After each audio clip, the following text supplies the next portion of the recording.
দারোগা, তুমি চুরি করেছ? চোর: না হুজুর, আমি শুধু কবিগুরুর নির্দেশ পালন করেছি। তার মানে?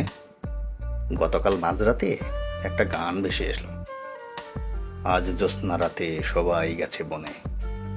ভাবলাম আমি বা বসে থাকবো কেন, আমিও চাই, তাই বেরিয়ে পড়লাম। তারপর তারপর উদাস মনে হাঁটছি, হঠাৎ একটা বাড়ি থেকে আওয়াজ এলো, এসো এসো আমার ঘরে, এসো আমার ঘরে। মনে হলো আমাকেই ডাকছে।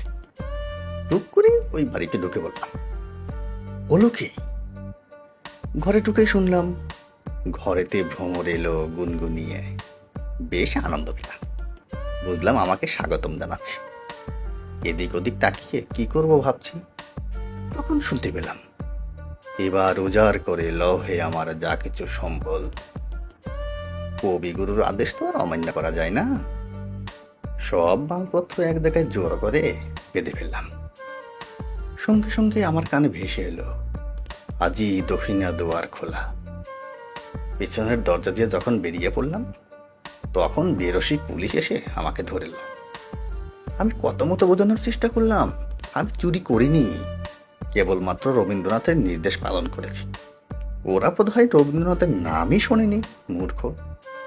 কোমরে দড়ি বেঁধে সোজা আপনার কাছে নিয়ে এসেছে। ঠিক আছে ঠিক আছে, তোকে কোর্টে পাঠানোর ব্যবস্থা করছি। তা এ বিষয়ে তো রবীন্দ্রনাথ কিছু বলেছে? এ পথে আমি গিয়েছি বারে বার, ভুলিনি তো একদিনও। যখন তুই জেলে থাকবি তখন রবীন্দ্রনাথ কি বলবে?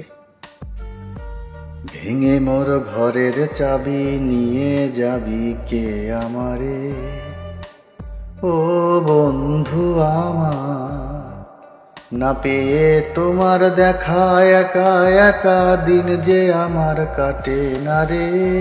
ভেঙে মোর ঘরের চাবি নিয়ে যাবি কে আমারে। বন্ধুরা, আসলে আমি গান গাইতে পারি না, একদম আবেগে এতটুকু গেয়ে ফেললাম। তো সবাই ভালো থাকবেন, সবাইকে অসংখ্য ধন্যবাদ।